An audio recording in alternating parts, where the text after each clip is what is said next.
Hey everyone.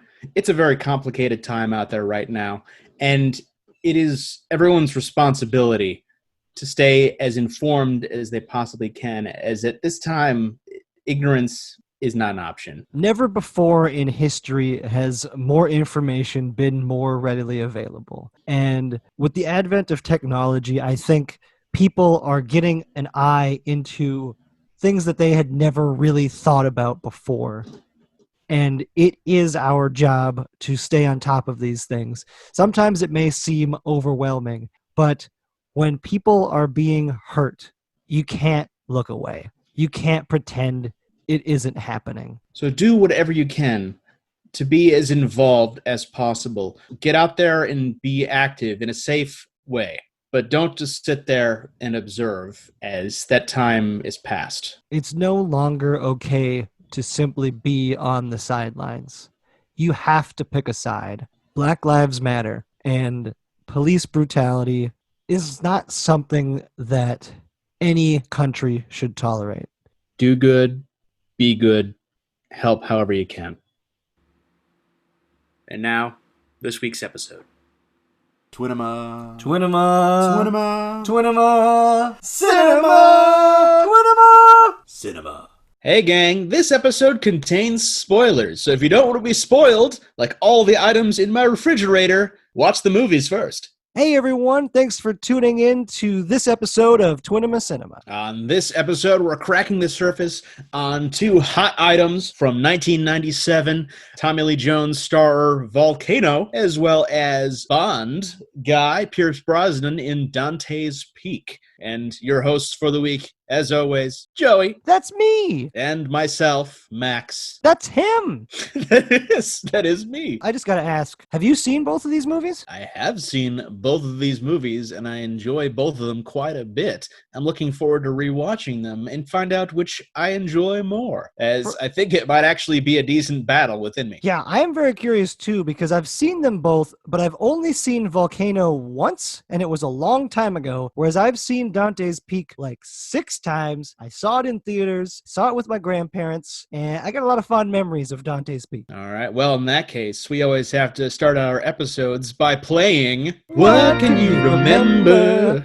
And since you've seen this one less, go ahead and tell me, what do you remember of Volcano? How do you think it goes? Okay, I know the basic premise of Volcano, but I couldn't tell you any of the real details. So what I know is that I don't even know what Tommy Lee Jones is. I'm going to assume that he's a scientist because that's similar to what Pierce Brosnan is in Dante's Peak. So he's some kind of a scientist, and we have a volcano coming out of the ground, I believe, in Los Angeles. I think that's what it is. It's like an undiscovered volcano that shows up in Los Angeles and starts like destroying the city. And I remember one street getting consumed by lava, and that is like the extent of what I remember about Volcano. I don't remember anything else. And I don't even know if the visuals I have in my head are correct at all.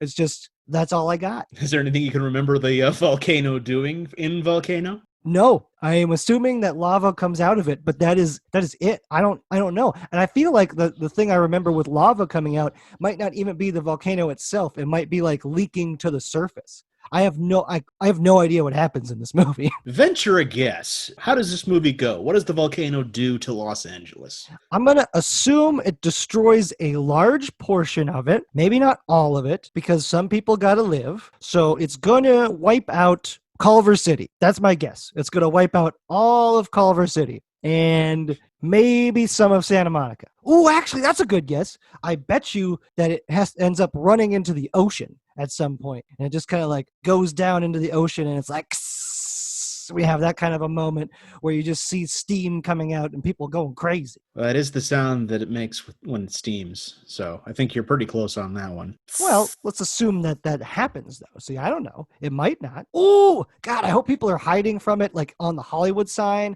or something like that. Hope that happens. And if that doesn't happen, maybe the Hollywood sign is the volcano and it's the Hollywood Hills. Man, there's so many possibilities for this movie, and I don't know what's gonna happen. Well, what do you remember happening in Dante's Peak, Max? Well, It's like kind of along the same lines. I think Pierce Brosnan plays some kind of scientist. Well, I did give that one away. My bad, everybody. Well, no, I think that's his job title, some kind of scientist. And God, I'm trying to remember exactly it's been a little bit. The biggest part I remember involves a grandma and a boat and like a lake of acid, which feels weird in a volcano movie, but man, that is such an intense part, especially seeing that I watched it with our grandma. Yeah, I think grandma wanted to make sure I didn't watch that particular scene after that, or that movie at all. But it takes place in some town in like the Cascade Range in the western United States. I want to say Oregon, like Mount St. Helens area I think that's what it's kind of referencing in the area. Dante's Peak, I feel like there has to be some kind of Dante Alighieri illusions there with Dante's Inferno. I think Sarah Connor's in this movie, I'm pretty sure.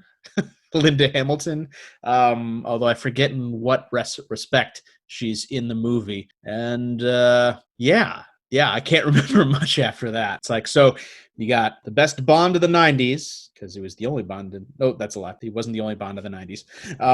Timothy Dalton got in there for a little bit. But you got Pierce Brosnan, you got Sarah Connor with Linda Hamilton, you got grannies burning up in acid lakes, and I'm trying to think what I think will happen in here. Doing some kind of science, he's going to get in there and try to investigate, and he's probably going to try to evacuate this town before it blows in some respect. And knowing small townspeople, they're probably not going to want to do that. But for the life of me, I can't remember how he's going to do that or what. But eventually, I'm sure the mountain blows its top. So we'll find out. Well, one big difference is going to obviously be the size of these places, right?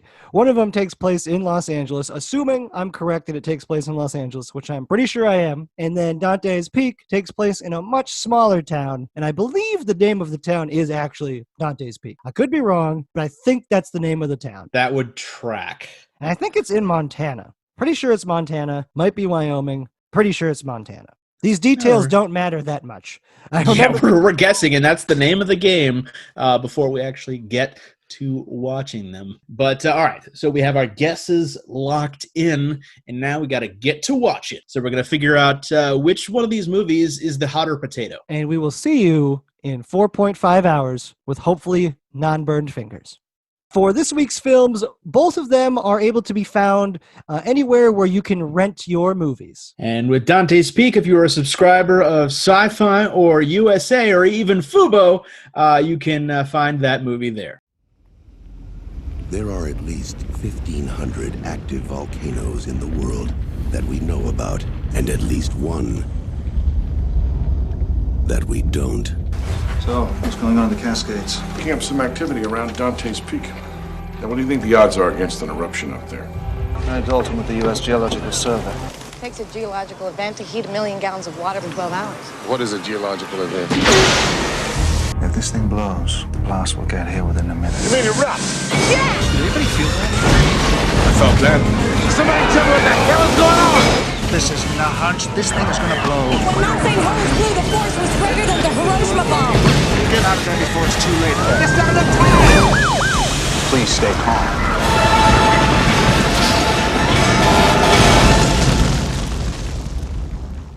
And we are back. Joey, that was an explosive good time. I'm glad we did this particular episode. I loved it. You loved it. Yeah, it was with puns aside, it was a great time. I genuinely enjoyed both of these movies. I enjoyed one of them a lot more, but I gotta say that they both were fun. They were both a good time. I just found one of them to be a lot more tension-filled and a lot more enjoyable. Although the other one, it's got its moments. There's no question. Oh no, is this going to be the first episode where we disagree? It kind of seems like it might be. Oh no. But let's I guess first impressions. I genuinely enjoyed the more tense moments of both of these movies. Pretty much the advancing lava in Volcano was very tense for me, and the acid boat trip was always very tense in Dante's Peak. Yeah, that sequence in the acid lake is it's. I'm not going to go as far as to call it iconic, but it is iconic to me. When I saw it first, I saw it as such an impressionable time in my life that there was just no way that I was going to forget a scene like that. There's just it was good. It's just that was a very good scene. And then in Dante's Peak, the scene where they're crossing the bridge too, that's another really good scene for me. Most of the last act of that movie has got a lot of tension the whole time. Whereas Volcano definitely starts off a lot quicker in terms of the action of the whole movie. Dante's Peak starts out a little more intensely, but that's more of like a flashback type of sequence, whereas Volcano just comes pretty close to hitting the ground running. Like within the first 10 minutes or so, we actually have some level of volcanic activity. I would hope there's volcanic activity in a movie about volcanoes, especially in one called Volcano. But yeah, I mean, yeah, they both kind of ramp up fairly quickly and then die off for a little bit before the action genuinely gets going. One of the things that Volcano does fairly well is it introduces you to a lot of characters very quickly. It isn't in a particularly organic manner, but they do introduce a number of characters who will show up throughout the film. Crap, sorry. Was that Volcano or Dante's No, that was Peak? Volcano. That was Volcano? Okay. And they do the same thing in a relatively haphazard fashion in Dante's Peak, as you do meet the other members of his volcanologist team, and I probably will butcher that this whole time, volcanologist, his team, but pretty much Harry Dalton as, wait, is his name Dalton? Harry Stamper, right? No, God damn it. But yeah, Harry, as played by Pierce Brosnan, is essentially a one-man show as far as this movie is concerned, whereas Volcano definitely relies on a larger cast of characters of varying importance. Definitely. In Volcano, there's a lot more collaboration, which makes sense on a number of levels, especially just due to the logistics of defending a city the size of Los Angeles from a volcano that suddenly appears in the middle of the city, it's a ridiculous premise, and it's one of those things that could be real hit or miss when you go that extreme with a premise, and for me, it missed more than it hit, unfortunately. But at the same time, there's a volcano in the middle of Los Angeles, and you can't say that that's not exciting. I know, it kind of delivers on what it promises for the most part, and Dante's Peak also delivers on what it promises. It just takes a little bit longer to get there. Like you have a little bit of rumbling and a little bit of shaking and, boiling some tourists alive. But yeah, there's pretty much an hour before anything happens of substance. In Dante's Peak, as you mentioned, they do get a couple of tourists end up getting boiled alive due to the heat from the volcano in one of the hot springs. And that's a very similar plot point to what happens in Volcano. Although they're not in hot springs, they are killed by steam that is let out from an underground fissure created by the volcano. And you just look at scale on those two. In Dante's Peak, 2 people are killed, and in Volcano, 7. I believe it's 7 Metro half a dozen Transit to maybe authorities. 6 or 7. And then, yeah, it's an omen of things to come as far as the plot is concerned, and it's one of just several similarities between these two different projects. The biggest one being the main characters in Tommy Lee Jones and Pierce Brosnan.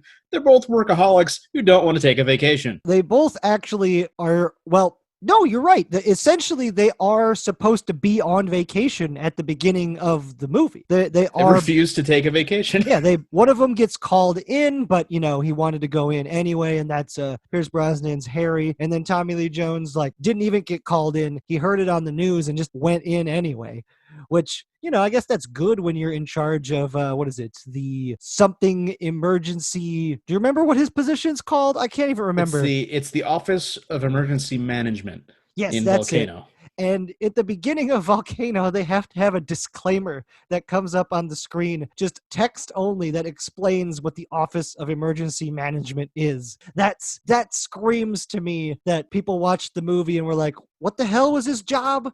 And they just had to put in a text filler at the very beginning of the movie to explain it. Well, yeah, I mean, I had never heard of that office to begin with. I'd heard of FEMA, but that's more of a national organization for emergency relief, whereas this seems like it could just be like a big city type of thing. So this is LA's version of FEMA. It also feels completely made up. I am not going to lie, I don't think that exists. I didn't research it enough to know whether or not that's true, but it almost feels like the position was created specifically for the movie. And I similarly did not research it enough. I took it as fact, and that is kind of this movie's MO. That's true. There's a lot of facts that just are thrown at you, and you just got to accept it. Yeah, it's like, otherwise you're just going to not have any fun. And there's fun to be had in the movie, but if you sit and analyze it too much like we're doing, you're just going to ruin it. It was a movie that almost prompted me to create a drinking game with my girlfriend while we were watching it. You'd be very drunk and or dead. Which is exactly why we decided against it.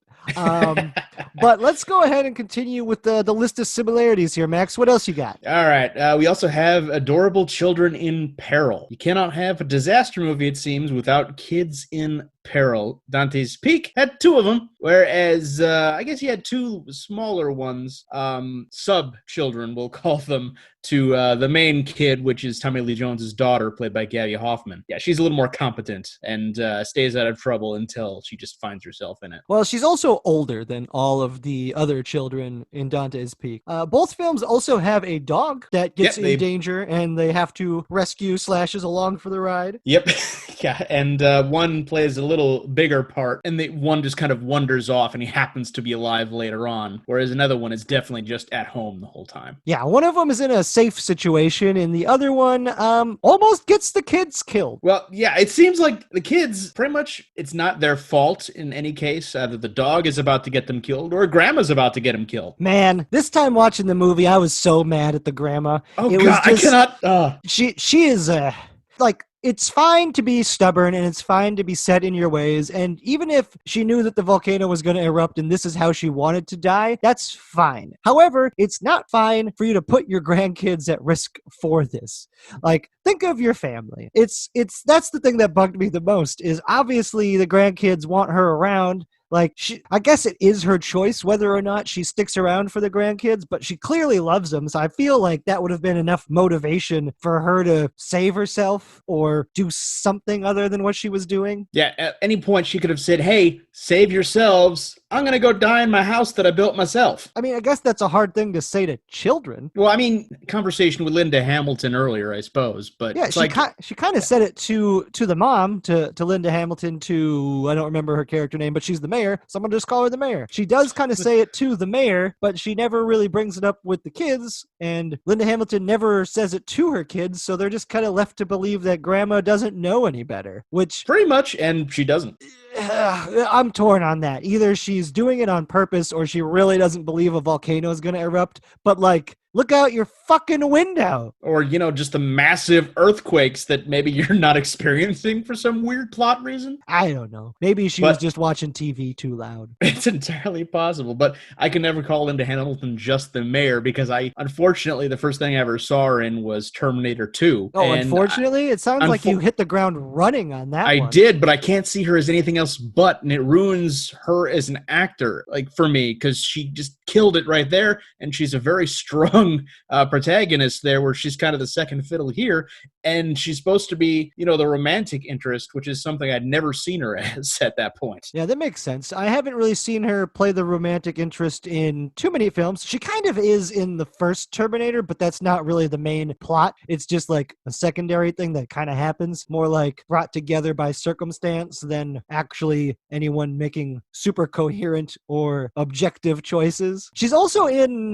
Children of the Corn, though, and I happen to love that movie. I haven't seen that particular. Oh, you sir. Which is unfortunate because I'm a very big Stephen King fan. I'm sure it's not even close to an accurate adaptation. But back to the similarities between these movies. Yeah, and there's one last one, which is one of my favorite ones, and that is The Arrogance of Man, In which case, yeah, they have a very hammered in tone of just pretty much man building things where you shouldn't. You shouldn't build a city on a fault line, and you shouldn't build a town right next to a volcano, dormant or not. Yeah, I mean that's a thing that is in both films, and it's kind of just a thing with humanity in general. It's like you want it to be in a picturesque, beautiful place. You don't necessarily think about all the logistics of that when you first build it. But one thing that bugged me, I'm not gonna lie, is in Volcano they say that line like directly, and it's so ham-fisted.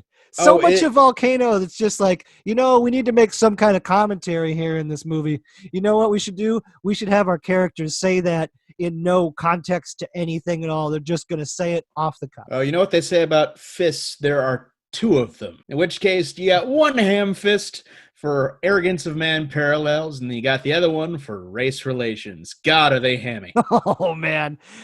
We'll talk about it in a little bit, but there are a couple scenes in Volcano where it's amazing and bad, and I had so many emotions regarding those scenes. Yeah, it is not very good. That is the least good part about Volcano, when they try to somehow solve racism in the middle of this movie. It's kind of to be expected, especially in a movie set in Los Angeles. By 97, they were reeling from Rodney King still, and they were coming off of the Northridge earthquakes as well. So both of these things were still on everyone's minds, which kind of formulated this basic plot. And then you have Mount St. Helens, the volcano that erupted the most recently in the United States. And that's huge in Dante's Peak as well, especially as far as proximity is concerned. The similarities between Mount St. Helens and Dante's Peak are obviously very direct. They're not trying to hide it. They're kind of using it as a parallel just to explain the situation and explain the possibilities. Even some of the locations in Dante's Peak were actually filmed at Mount St. Helens. I was reading that everything that they filmed that takes place inside of the volcanic crater, they were filming at Mount St. Helens. So the fact that it's referenced and has such a direct similarity in terms of how the story unfolds makes sense. I don't think they wanted to make something that is a story directly about Mount St. Helens. I feel like they wanted to give it a little bit emotional distance, not make a biographical film in that regard, a historical film. So it's kind of like a little bit of what Citizen Kane did. We're going to tell the story of Mount St. Helens, but we're going to distance it enough so that it doesn't feel like we're cashing in on it directly. And that kind of goes hand in hand with the basic goal of both of these movies is to do it with flair. It's like they both accomplish that feat very handily, although one kind of tries to take the high road as far as accuracy is concerned, and that's Dante's Peak, going so far as to hire 3 different retired USGS employees to consult on the movie. And even though it is the more credible of them, neither of them are really trustworthy as far as Volcano data is concerned, although Volcano does not even try to be accurate. And I think it's okay for that. If they actually tried to say there's a volcano possibility in Los Angeles, the movie as a concept would never work, as there actually isn't any seismic activity that can happen beneath the La Brea tar pits.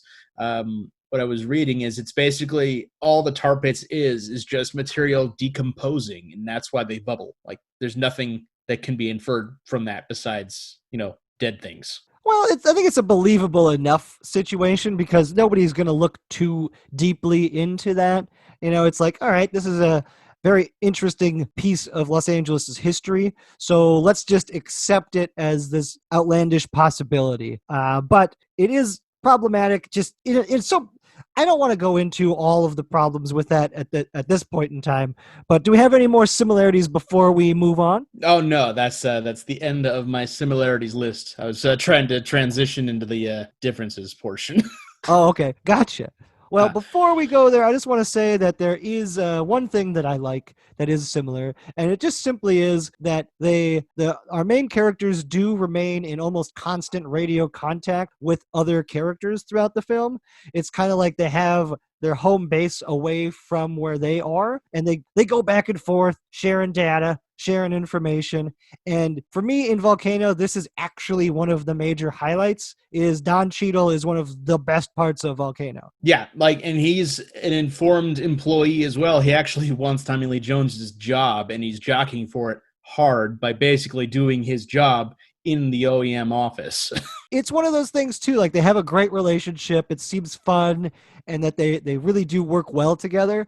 It also really strengthens the film a lot because they're two of the only actors who can act in the whole damn movie. I'm sorry, but the acting in Volcano is just atrocious. I don't know whose fault it is.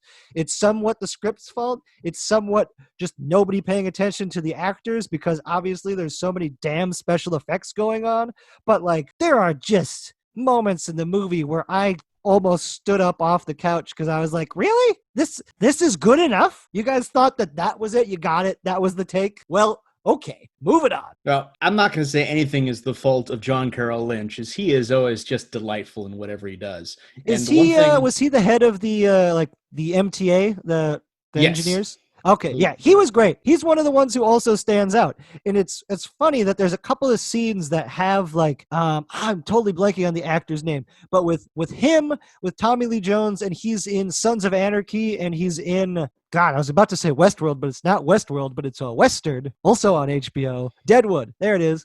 And all three of them are talking together. I'm like, oh, the best actors in this movie are all having a conversation together. Oh, I know exactly who you're talking about. Yeah. I can't remember his name right now, and it's bothering me. Like the head of public utility. I don't know if we'll put this in the show or not, but yeah, I know exactly who you're talking about. But there's a scene between the three of them, and I'm like, oh, great, we're going to have something here. And even that scene falls flat. A lot of Volcano just doesn't quite reach its potential, and it's disappointing, but it's kind of expected, I guess, when you have a movie like this that's so much about the spectacle that the performances kind of go by the wayside. And that's pretty much how it goes, in my opinion anyway, in Dante's Peak, whereas you have Pierce Brosnan, he's like the ultra sciencey man, and then he has his team of actually pretty funny cohorts from the USGS, although none of them really has a distinct personality besides maybe the guy that gets his leg broken. Interesting.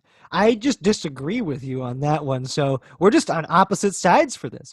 For me, I thought that Dante's Peak actually did a pretty good job of rounding out a lot of their characters, whereas in Volcano, they just kind of show up and leave. Like they show up, they do their thing, and then they move on. And I couldn't tell you who most of them are or what most of them did. At least these scientists had their moments where I was like, okay, they are different people. They're not just a cop. They're not just a fireman. They're not just someone working at a hospital. It's just they're scientists. Like, granted, that's not a whole lot more, but it's a little bit more. And I guess a little bit more is what I needed. And then, yeah, I mean, they cover a lot of ground in Volcano anyway. They jump around Los Angeles. It's a pretty big city where, for the most part, you're correct about the characters in Volcano not having a whole lot to them, as there is a lot of ground to cover jumping all around Los Angeles. And which is kind of weird because the scale is pretty much opposite as far as these movies are concerned. You have to do a lot in Los Angeles, but it's basically only covering about a 10 square mile radius as far as the city is concerned, where you're doing an entire town inside of a pretty big forested area in Dante's Peak. Like you have a whole helicopter ride taking you to the top of a mountain. So there's a lot to cover in Dante's Peak, whereas you don't spend a whole lot of time with his science friends, but a lot of it is dedicated to either time with the mayor, Linda Hamilton, her kids, a little bit with Grandma, and his boss, played by Charles Hallahan of The Thing fame.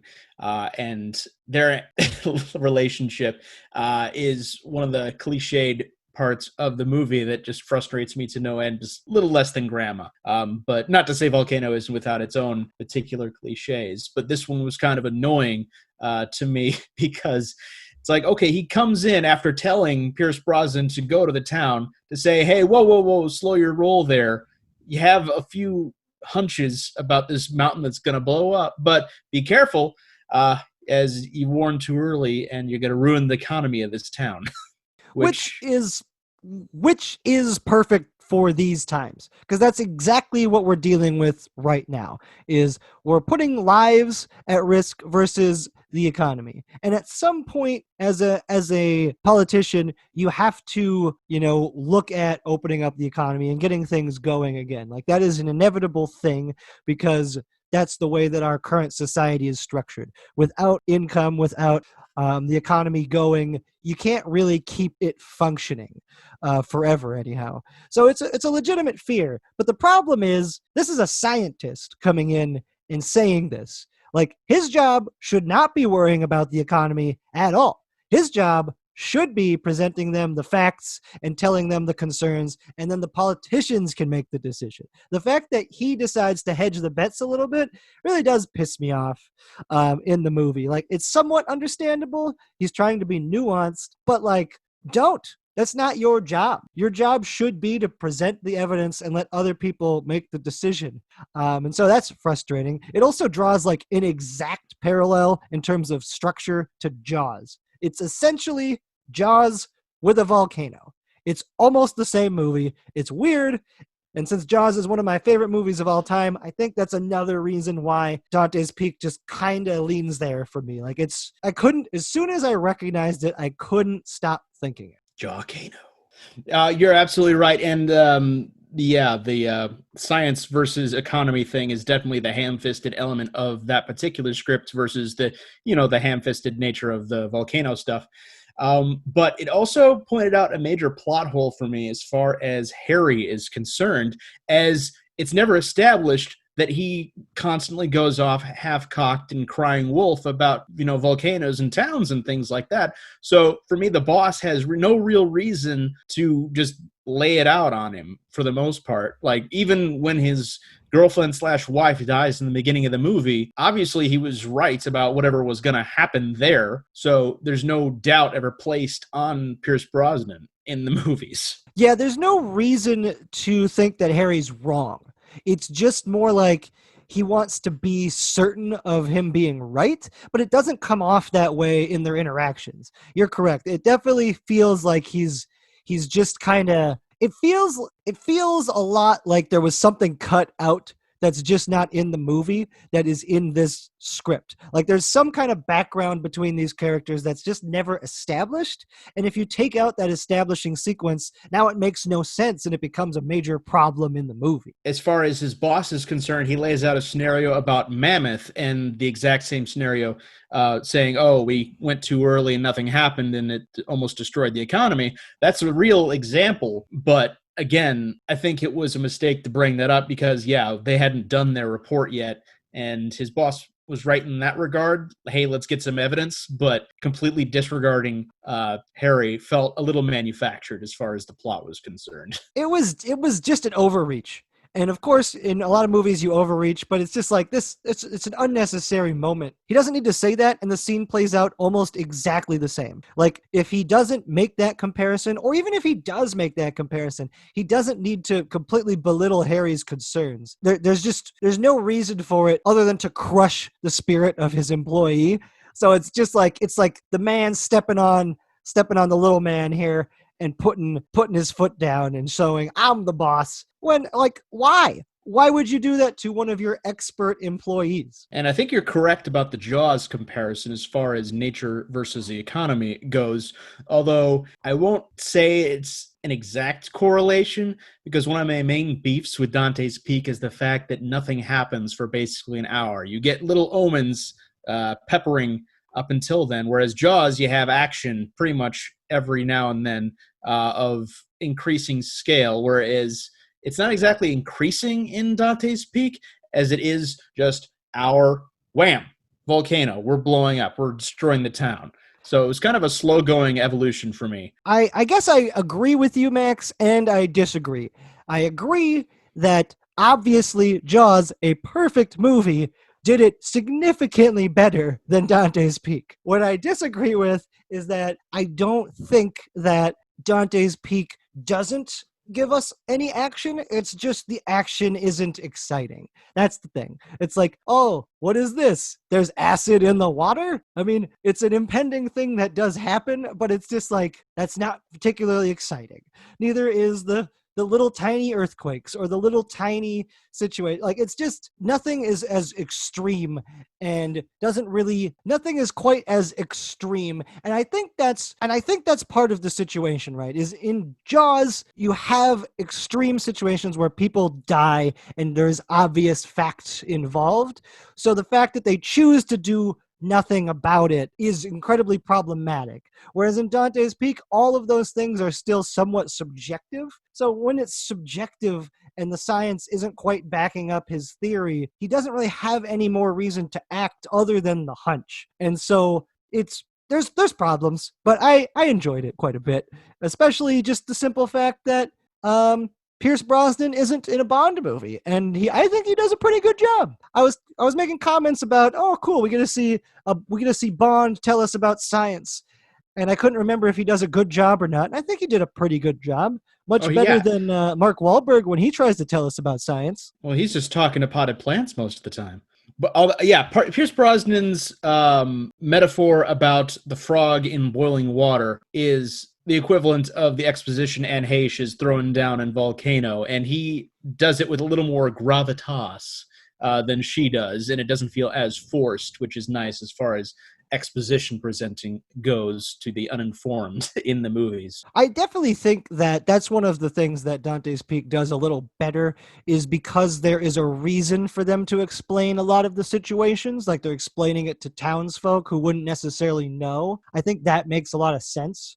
Whereas Volcano, you feel like some of these characters should know a little bit more of what's going on. It's very true, although I'll go back to your use of the word extreme from earlier, and that's very much the name of the game for Volcano, as the Act 1 break for this movie is the volcano erupting at La Brea. And it just keeps the action going consistently throughout the movie, which is one of the main things I love about it. There's not a dull moment. It hammers it into you and keeps on hammering. I know at one point you had mentioned that the Volcano score by Alan Silvestri is so bombastic it gets annoying at times, as it doesn't let it be quiet. Yeah, it is not subtle. It is definitely not being subtle in the movie. And I think that's actually one of the things that I think Volcano does a pretty good job in, like, I think it's right around, what would you say, the second act, kind of like when they do stop the volcano, the lava from flowing down Wilshire. I think that is a great sequence. The problem is it doesn't get better than that. Like, that's the thing. The whole next act, it's like, oh, they try and build some tension, but it's like, even they blow up a building in downtown Los Angeles and drop it on a street next to a hospital in order to prevent lava from flowing into the hospital. Okay, you think that would be awesome. It is not as awesome as that sounds, and that is so disappointing. Like, that should be the coolest part of the whole movie, but the coolest part of the movie happened half an hour beforehand. This is very true, and it's at that point the movie tries to get its human emotions in there, and that's pretty much where most of any disaster movie is going to falter. They try to add some kind of weird relationship between Tommy Lee Jones and Anne Heche, which I simply do not see. They give the sub-children to Gabby Hoffman to take care of, and that just goes to shit. And then the hospital stuff happens, and everyone's caring about that, and we're humans, and we should love each other, and all that. And oh no, we have to blow up this building to help save the rest of Los Angeles. And yeah, it's a little too much to add. And the action kind of dies down, and releasing the gas pedal at that point in the movie was a major mistake. Well, there's a whole subplot going on with John Corbett. I don't remember his character in the movie's name, but he owns, asshole. You don't need to just asshole. But he owns the building that they knocked down, and you would assume that since he's an established character in the movie, that he would have something to say about this, that he would be up in the faces of all of these people about to blow up this building that he's spent 3+ years building. You think that would happen, but no, they just decide to cut his character completely out of the movie and remove him from that scene. So there's just, they just kind of like, they blew their load early. That's how I feel about Volcano, is it's like, they should have kept building the whole time. And I think that's where Dante's Peak does a better job. Yes, it can be a little slow and takes a while to get there, but I think the ending to Dante's Peak is so much better than the ending to Volcano. If we're going to continue with this particular analogy, yes, the build-up for Dante's Peak was better established. However, there's not much as far as foreplay is concerned. Yes, that is pretty accurate. It's definitely it just comes in hard and fast at the end and really just takes the town, bends it over a bench, and just gets the job done. Whereas Volcano, you start out hot and heavy, you keep it going, and it just ends. Not with a bang, but a whimper. But dang, what a ride. I gotta say, though, both of these movies had some impressive special effects. I personally liked a lot of the special effects in Dante's Peak more, and I think a big part of that is I think well, I'll be honest, I think it's a better movie, so I think that's a factor. But I think a big thing is that they have so much more control. Since they're using a small town and they can build so much of their own sets and all of these other elements to it, they have complete control over them. Whereas in Volcano, they're using a very large established city, and it's just going to be a lot more difficult to work in the constraints of doing that. Whereas in Dante's Peak, they can just kind of make stuff up. They don't need to have anything that they have a much smaller world to play in, but they have complete control over that world, and I think that really plays to their advantage in Dante's Peak. They can use their effects in a lot more limited scope. Yeah, and that was definitely a disadvantage as far as using LA as a setting for a volcano was concerned, although they play very fast and loose with the actual geography of the city, as pretty much La Brea Tar Pits to where they actually stop the lava is less than 3 blocks. Yeah, it is not a long distance to travel, that's for sure. So the actual speed of the lava, which is weirdly enough made out of the kind of gelatin you would find in a McDonald's milkshake, actually moves way slower than presented on screen. And the final volcano moment at Cedar Sinai is maybe 2-3 miles away. And yeah, the geography between all of this is kind of just, fast and loose, and don't pay attention to it, although I enjoy it as an Angelino myself. Yeah, having lived here now for like 7 years, having those reference points did make it a little bit more enjoyable and simultaneously more frustrating. Because if you don't know the space between these things, you can believe it. But having a physical connection and having actually been to these places also makes it a little more endeared to me. I think one thing that really frustrated me, actually, is they reuse a shot in Volcano. It is the exact same shot of lava flowing through a subway tunnel. They use it twice, and it's like a good 10 minutes apart, and it's such a weird thing. When it happened again, I was like, you couldn't spend any more of your budget to get a different angle of the same shot? Like, anything? Just tweak it a little bit? It has to be exactly the same? Well, when you got it, you got it. Whereas there's a very annoying shot in Dante's Peak that just annoyed me to no end. It's whenever Linda Hamilton is looking out the car window at the volcano about to erupt, they don't actually have her looking out the window. They just have shots of the volcano, and they flip and turn down the opacity. All right, they flip and turn up the opacity on her reaction through the window, and they slow it down to make it look like she's actually looking through the window, and it's a very annoying trick to me. That shot is obviously very intentionally done. It's part of the movie. It doesn't really work. You could just as easily just get a shot of her looking out the window at the volcano. But I think, once again, it's one of those things of, although these films did have very large budgets, which we'll get into next, I don't think you can afford to do gigantic special effects shots that many times. And I think that's what happens in both of these scenes, is they were like, okay, we already made this. We got to use it as much as we can. Because as I found out, everything regarding the volcano itself in Dante's Peak, that is all CGI. That is all built after the fact. That mountain is not real. And it looks really good. I was thoroughly impressed with it watching the movie, and then finding out after the fact that that whole mountain is fake. just kind of blew me away. I assumed it was going to be a mountain with additions on it, but to build the whole thing, impressive. Yeah, and there's some great compositing work, putting it right next to the town, which was a small town in Idaho for filming. And also they did some fantastic model work in Dante's Peak as well, with the dam and bridge being washed away. Yeah, and they actually built, I believe they built a full-scale version of that bridge as well as a model, because they did actually drive some cars across it. I can't remember the timeline, but it took them like a couple weeks to build this bridge. And it does show as far as their budget is concerned. In fact, why don't we move on over to history, facts, and box office? All right, Max, how about you hit us with those budget numbers right now so we can get into that comparison? All right. Well, first I should always ask, which one of these movies looks more expensive? I guess just looking at them, you would maybe think that it's probably Volcano. You'd think that, but it's actually Dante's Peak, and that could be the aforementioned effects and model work we were talking about. But Dante's Peak filmed for $116 million, whereas Volcano done for $90 million. Jesus.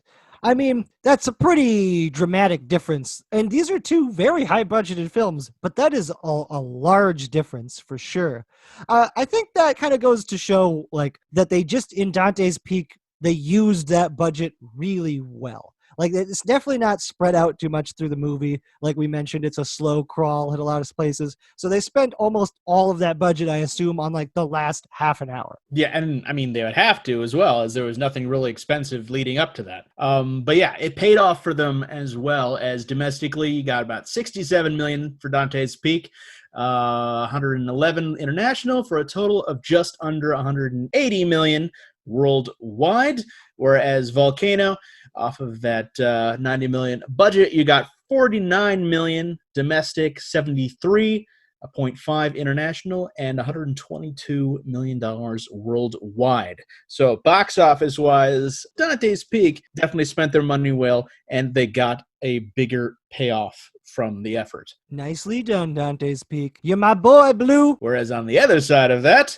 critically, Volcano is the winner, as according to Rotten Tomatoes, critically got 50%, which is obviously not that good. 50% approval, audience 31%, with a 55 out of 100 on Metacritic, whereas Dante's Peak, you got Rotten Tomatoes critic score of 26%, audience 38, and a Metacritic score of 44 out of 100 for that one. So critics liked Volcano a little bit more, although I do have a personal theory on this one. It's because Dante's Peak came out first. So they were a little harder on Dante's Peak before they got to Volcano a couple months later. Yeah, you had Dante's Peak coming out in February of 97, whereas April 25th, 1997 is when Volcano came out. And which one of these films went into production first? Dante's Peak has that particular merit badge, as they went into production in May of 96, whereas July 96 is when Volcano got their start. So okay. Dante's Peak a little bit ahead of the curve on that one. Gotcha. So Dante's Peak started earlier, went to theaters first, made more money, has a better audience score on Rotten Tomatoes. Ha-ha! Victory! Wait, okay, as far as audience is concerned, yeah. Victory! By 7%, that ain't Victory! Much. All right, we'll go with that one.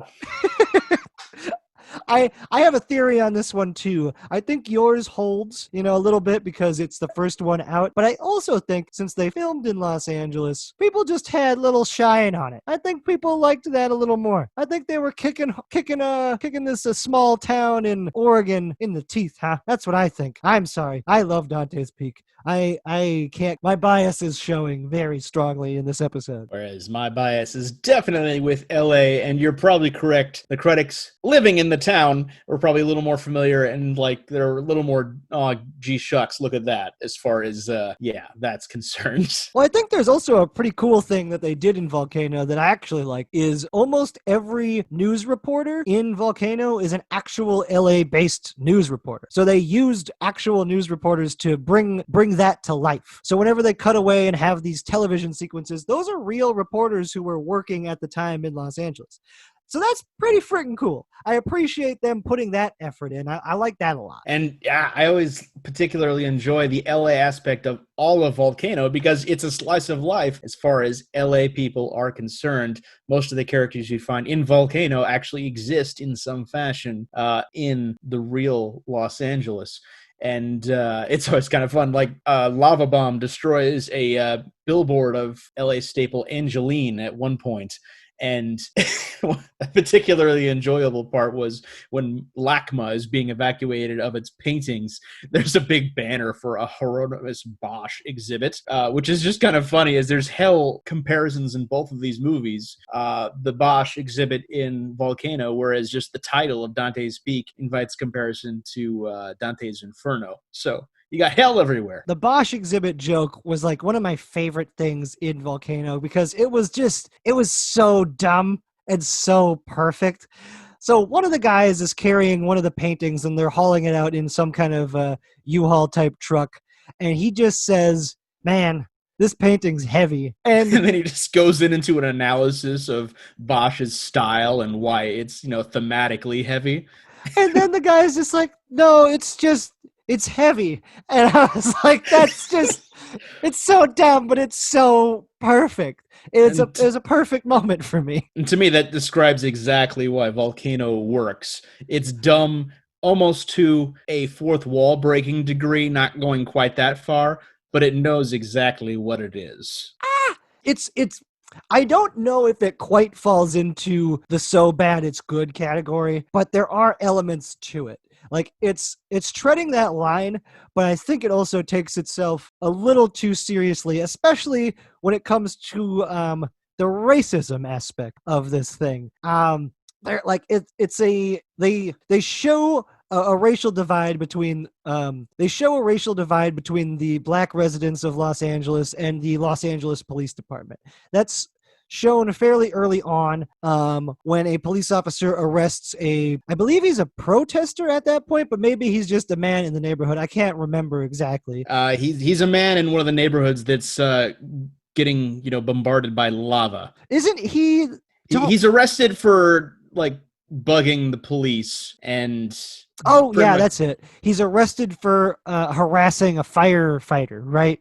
Because he was trying to get a firefighter to come over there and help out in his neighborhood, which they are unwilling to do at that point because they're fighting lava is their excuse. And then obviously he believes it's more than that. And then the police officer doesn't really do a good job of de-escalating the situation in any way and is about to have the man arrested. And then the gentleman has a change of heart and we have a incredibly uplifting, bombastic, annoying, a ridiculous score part where then all of a sudden this man, who is huge, by the way, he is a big, strong man, just basically lifts this thing up almost by himself, essentially. And then they work together. And then they let him go, and hooray, everything's saved and everything's fine. And it also, that scene also bugged me too because as my girlfriend pointed out, he then kind of says something. I don't remember what he says exactly, but it just it takes away his intelligence and his own agency. It just makes him seem like a dumber character as he's riding away on this fire truck. But even beyond that, the later scene kind of takes the cake on everything. I know exactly which one you're talking about. Okay, so let's set the stage for our viewers if they haven't seen the movie or if they don't remember this particular scene. So once again, we're talking about Volcano. They have just knocked a building over and the volcanic lava is flowing into the ocean, so everything's fine. But there's volcanic ash everywhere. And there's this little child, which I believe you said in your notes that it's an ADR scene, right? Well, pretty much all of his dialogue. I can't imagine this kid said his own lines. Yeah. Anyhow, so this kid is surveying the whole scene. Everyone's covered in ash. And the child says, they all look the same. Or does he have a different line? Is it more specific than that?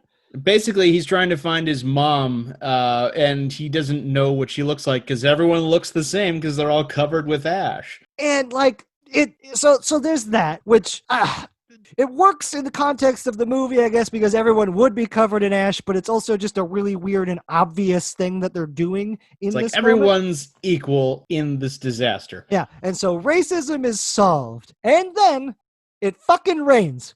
And so with it raining, now all of the ash is wiped off of everyone's face, and everything that was just established, that everyone is the same, is immediately washed away as if it never freaking happened. And Racism's back. I couldn't believe it. I was just like, okay, this would be an okay way to end this movie. It's ridiculous.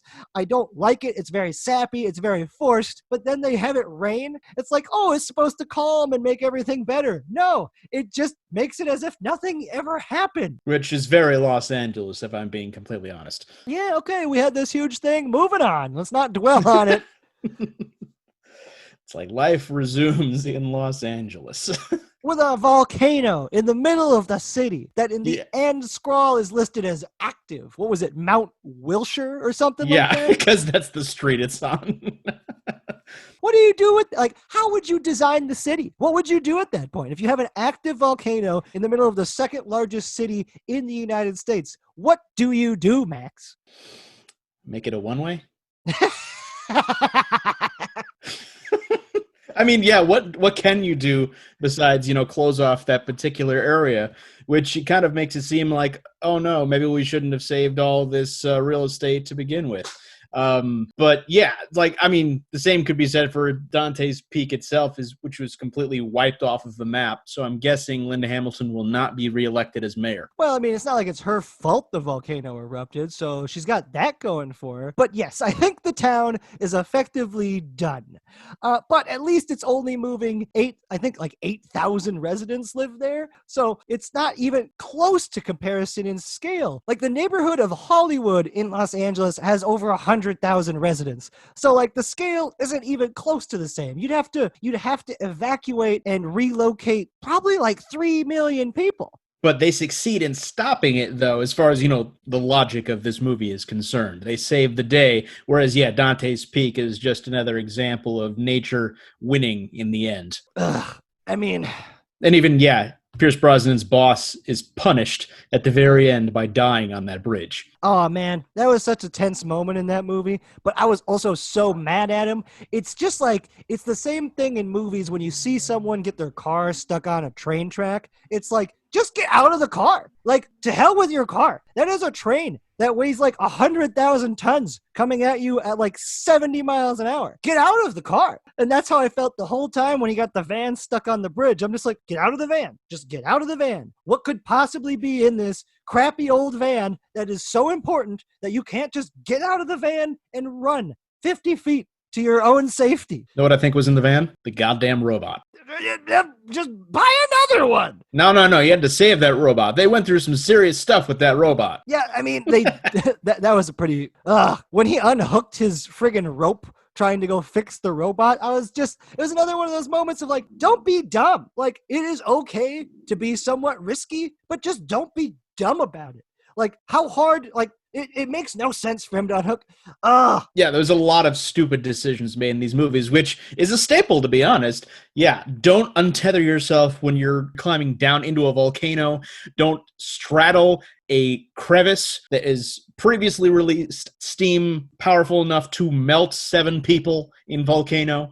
So you have scientists who should definitely know better in many, many instances. Yes, that's the thing. When smart people do stupid things in movies, it drives me insane. Like, I can watch Friday the 13th or any horror film like that, like with you or with anybody, and you can let it go when these characters who don't necessarily know better, they aren't omnisciently present like us, make a dumb decision. Yes, some of them are so dumb that it is absolutely infuriating. But in these two movies, these are scientists who literally, more than anyone else on the entire planet, should know better, especially in these situations. Like, in Dante's Peak, it's just this guy, and it's his hubris. He's being an idiot, fine. His character has a bit of hubris. He is like that, whatever. It's frustrating, it's infuriating, fine. But in Volcano, where she straddles a fissure, a live fissure that you said steamed 7 people to death, it's like, this is this is your job. Like, you study this for a living. Why would you do that? Like, it's decisions like that just, it blows my mind. It's a script writing thing, obviously. It's supposed to build tension, but instead of building appropriate tension, it generally just takes me immediately out of the moment. Sometimes I have to like pause it, walk out of the room, and come back because I'm just so mad at these people. All I could think of after that scene in Volcano was concern is like, oh, thank God Anne Heche was 3 feet away and is completely safe. Oh, talk about problems in both of these movies. Yeah, how the close biggest, can you get to lava and be okay? that is the biggest fallacy in any movie containing lava. You cannot be within 2 meters at least of lava without getting serious burns. Nobody's even like sweating in half of these movies. Nobody gets burned, like you said, unless lava directly hits them. There's the famous scene in Volcano, which I'm pretty sure is in the trailer, but you mentioned in the notes with the little dog. Yeah, he's just barking at the lava. It's 1 foot away before he runs. That dog is Chow. He's dead. He is absolutely dead. There's no chance that that dog survives. It's a movie, so I guess you have to take some leeway with this because otherwise it's people fighting lava from like 10 yards away, which I guess is less exciting, you know? It doesn't work. It's like, and the CG, as far as CG lava is concerned, it's very difficult for the actors to imagine that heat. So I feel like they should fly everyone to Hawaii before the movie starts so they can actually see some lava. Get some real perspective on them. Get them to understand what's going on because nobody is behaving superbly rationally in either of these movies, although everyone does a reasonably good job with what they're given. I think that's something that you got to give both Tommy Lee Jones and Pierce Brosnan credit for. Is they seem to handle it pretty well. Although I think the MVP as far as lava work is concerned has to be John Carroll Lynch in the subway scene where he saves his MTA worker and melts completely. But his whole march through there as it's melting around him sold it completely. It's definitely the most dramatic scene in all of Volcano, and it happens so early. Again, like it just happens so early in the movie, but it almost works incredibly well. There's 2 problems with that scene for me.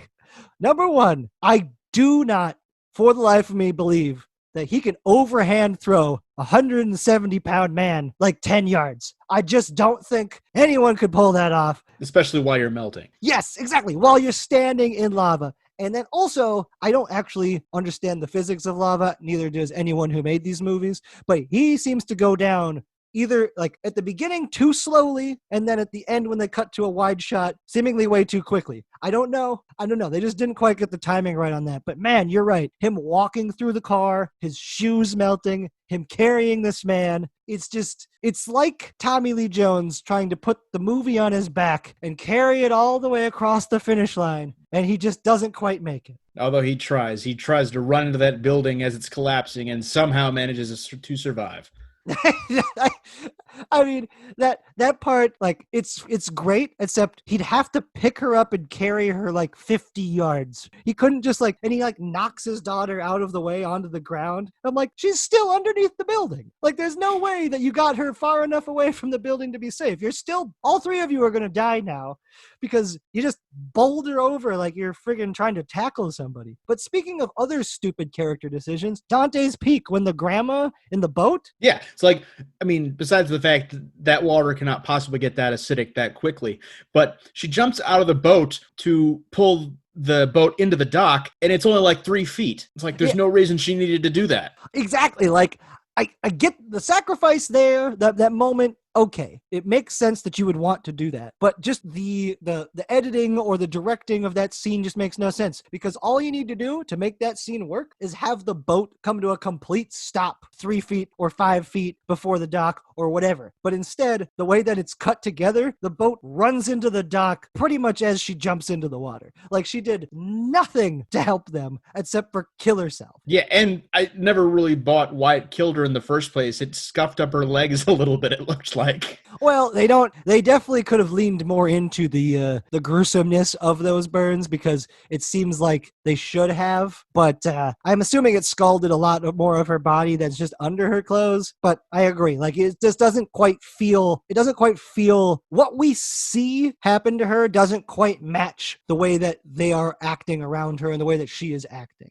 Like, obviously, a serious, intense amount of pain and even, like, extreme amounts of pain can cause somebody's, like, heart to give out because they just can't handle the pain, which that could be the situation we're dealing with. But we're not led to believe that. It seems to be more a direct cause of her injuries. Although, to be honest, going with Dante's Peak and, consequences for their life choices, she was dead the moment she decided to stay in the cabin. Yeah, for sure. It's a beautiful cabin right next to a lake at the base of a giant volcano. I don't think you could have picked a cooler place to live if you were Bond villain. Ooh, there's a different level of this movie now. Yeah, no, she built her and her husband built an incredible tomb for themselves. All right. Well, we've heard the arguments. We've stated some facts. So let's now choose winner. Who's the winner? So for me, I got to say, it's pretty obvious. I've had a major bias this whole time. So I'm curious where you're going to land. For me, it's Dante's Peak. No question. I think it is the far better film. It pained me to watch Volcano first because then I was like, oh man, is Dante's Peak as good as I remember it, or is it also this bad? I just don't have a memory. Well, you're definitely correct about me carrying my own bias into this, as that seems to be how this is going to go, as we knew what we wanted to win the moment we started the movie. But this is going to be a first for us on this podcast. I'm going to say Volcano is better. Oof. Now, with that, there is a little asterisk. I will say Dante's Peak is a better movie. Okay. But it is not as fun as Volcano. I get exactly what my admission ticket was paid. I get excitement pretty much nonstop throughout the entire thing. I get a little bit of, hammy, hammy cautionary tale with some real world, feel goodness as far as everything is concerned. Is it done particularly well? No, but I appreciate the effort. I guess for me, Volcano just seems so surface level throughout the whole movie. It's just like they never look at anything underground. What? They never go deeper than the surface to figure out any of their problems. What? Yeah, I guess in some ways it fits perfectly because that's like the whole last act of the movie is that they never looked underground to see where the lava could possibly be going. But because if it was underground, it'd be magma, Joey. Would it be in this situation? Like technically it's underground, but it's not like it's traveling in the ground. It's traveling through a man-made tunnel. What do you think? If it's the man-made tunnel, yeah, that's lava. But beyond that, magma. Well, thank God Elon Musk wasn't working back in this time because, those tunnels are going to be everywhere and we don't even know what's going to go on. If Volcano happened now, I am legitimately concerned. Although, yeah, as we said before, it is a scientific impossibility for it to happen that particular way. Although I'm pretty sure an earthquake will finish this off just as efficiently. You hear that, Mom? We're going to be fine, at least from a volcanic perspective. Although, to be fair, do not watch either of these movies because they will just give you ideas.